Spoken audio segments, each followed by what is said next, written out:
Nire izena Arantxa Urraka Bizkaia da, 70 urte ditut, kazetaria naiz bizibidez eta tarteka liburu bat idazten dut.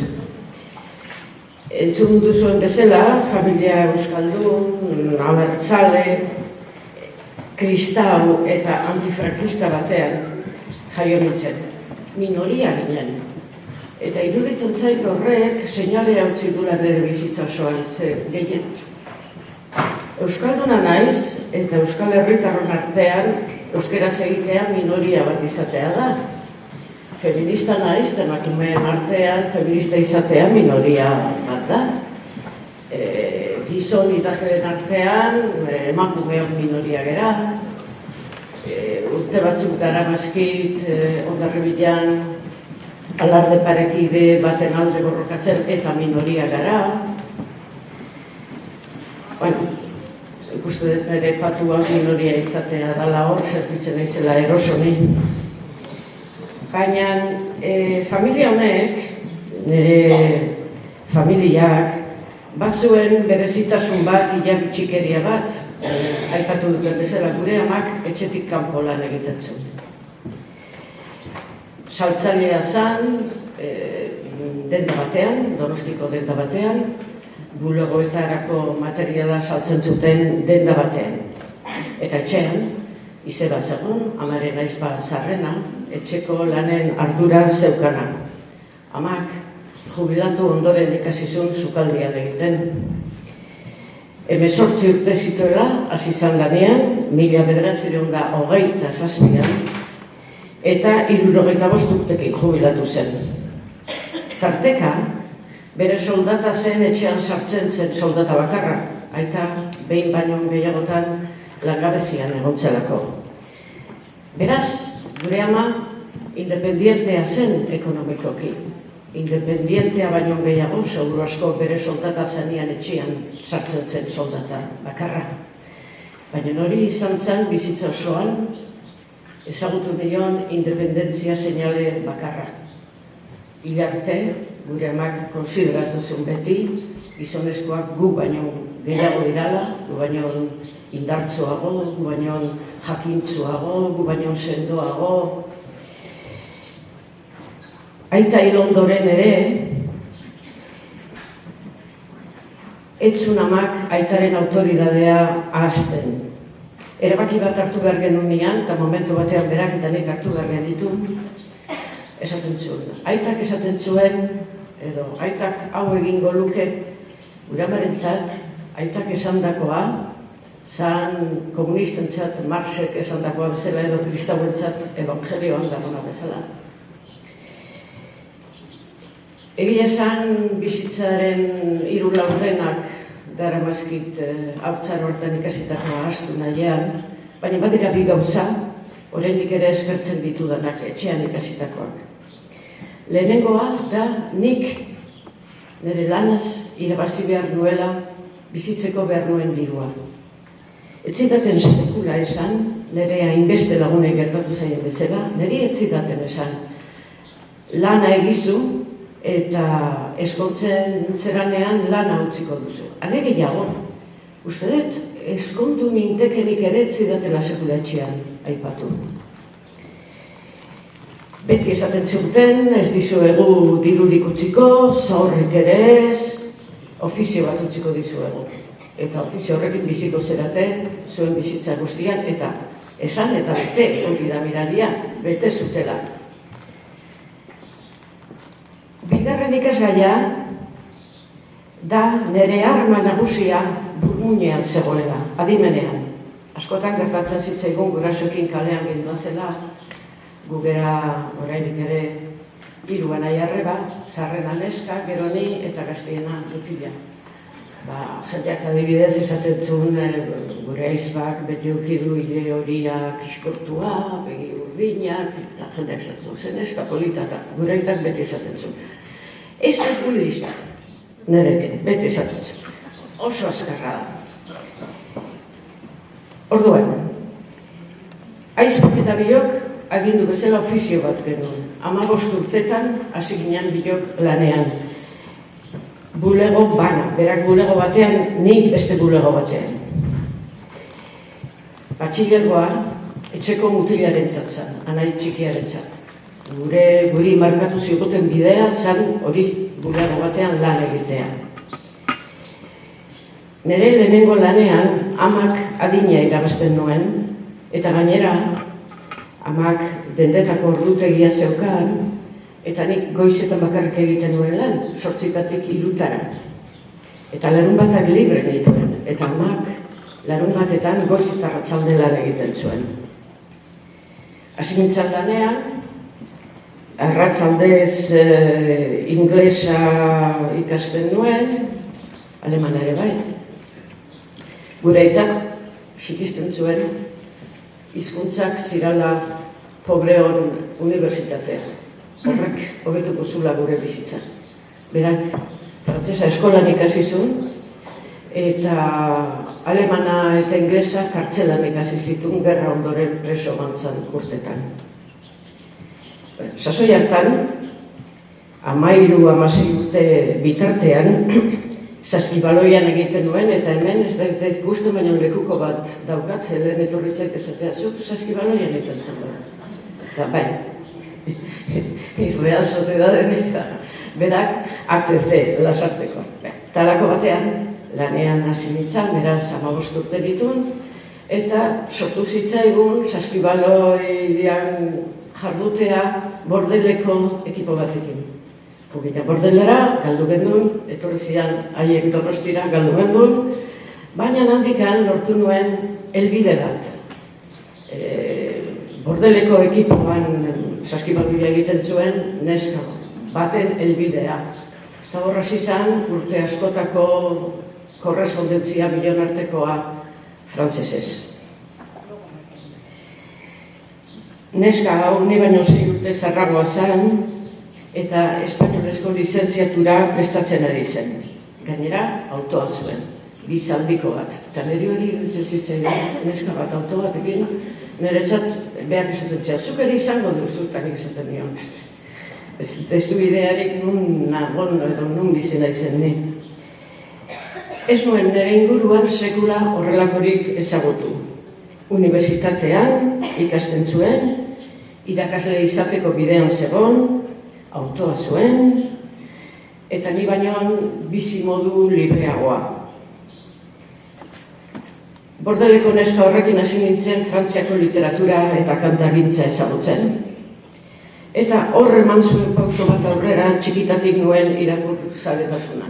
Txikitatik gustatu zait irakurtzea, gehiegi gure amaren esanetan, askotan iskutatu egiten zen irakurtzeko, ze amak esaten zuen, pista baduko nuela, hainbeste irakurtzen banu.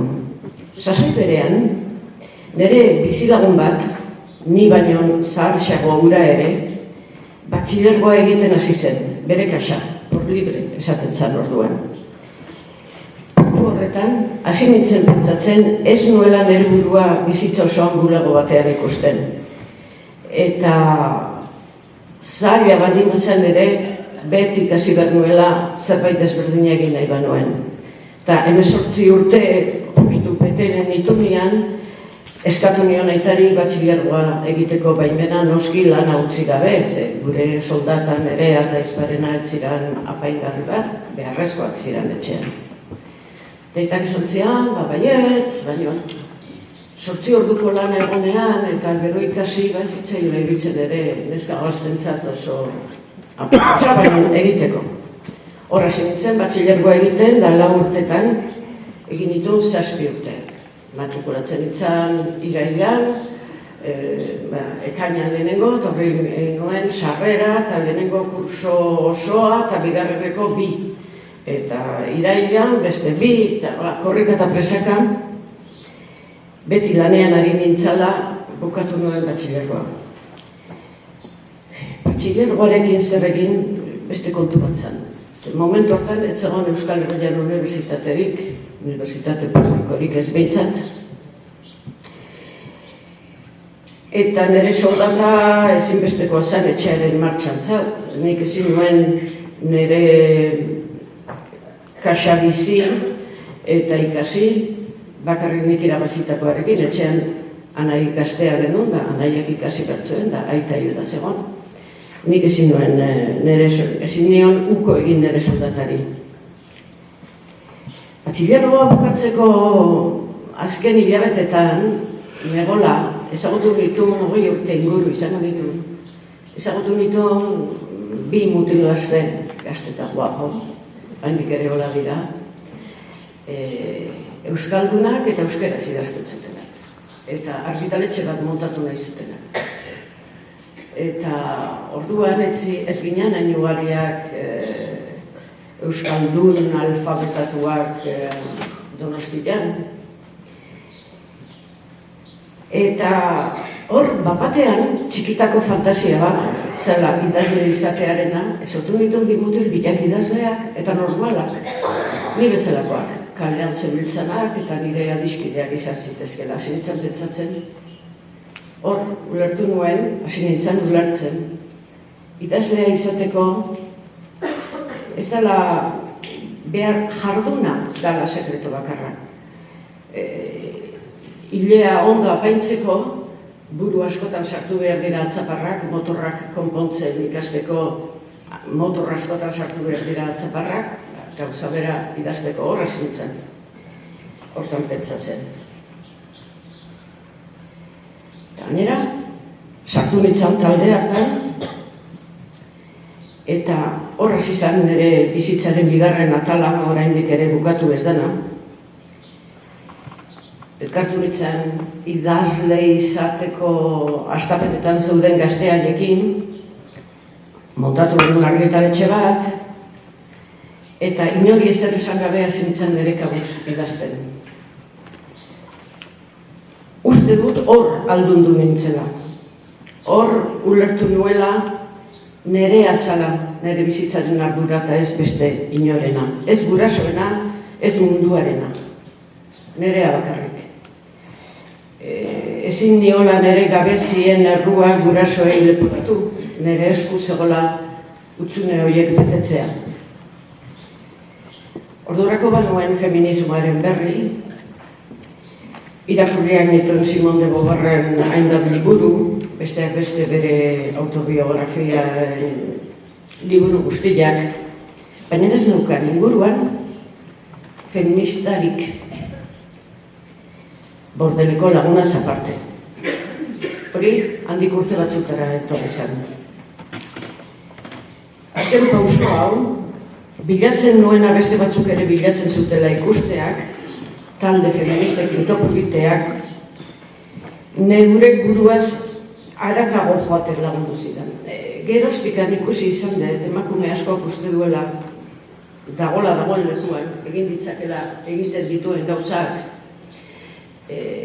bera horrelakoa dalako, ez beste inork lagundu diolako, baina gauza da, zure buruaren jabe izatea, eta beste gauza bada, beste emakume batzuk ere aukera hori izan dezaten borrokan egitea. Beraz, bide honen lehenengo bide pausoak bakarka egin ditu. Beldurra gainditu, zoitu nintzen gerostikan oso maiz gertatuko zitzaidan zerbaitera, eta da, emakume bakarra izatea gizon adin desberdineko gizon askoren artean. Eta batez ere, lan egitera. Lanian jarraitzen nuen, eta gauez eta ordu txikietan ikasten nuen, batzutan zutik, latinezko deklinabideak adibidez, xeritzen banitzan deklinabideak ikastera gabeko 10 eta lo hartzen nuen, ikasten ditun zutik. Gauza da, hausartu egin nintzela, eta nire harridurerako taldekoek onartu ginduten.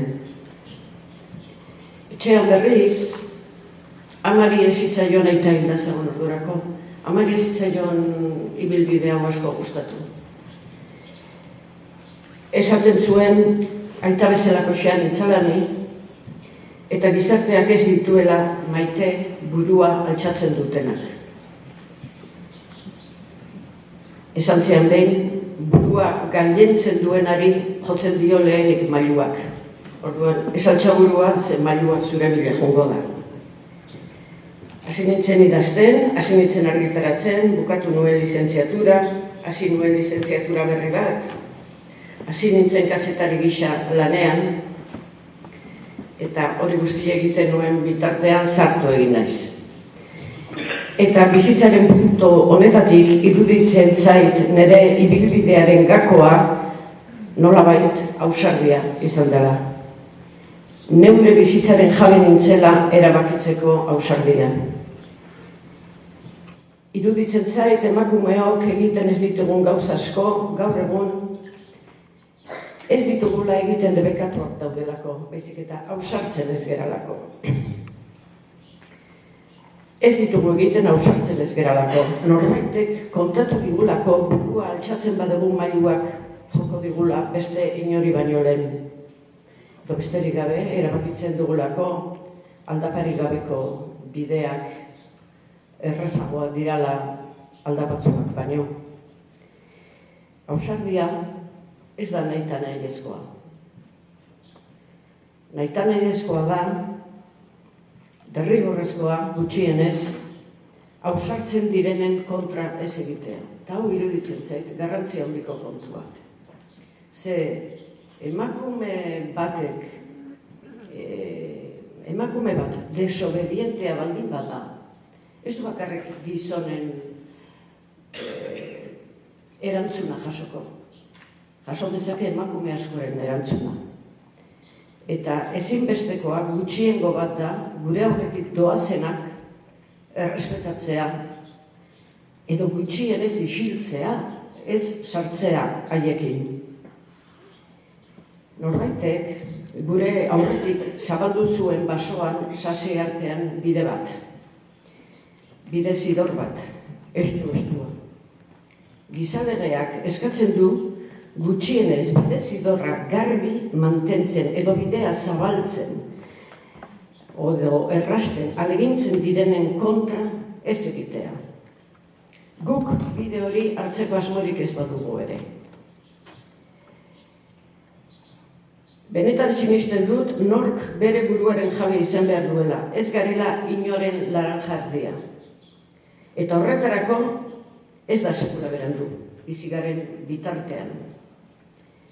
Are gehiago, aldamenean daukagun gizonarentzat ere onuragarria da. Beti izango da errezago, gurdiari biren artean tira egitea, eta ez gizonak gurdiari tira egiten da emakumea gurdiaren gainean.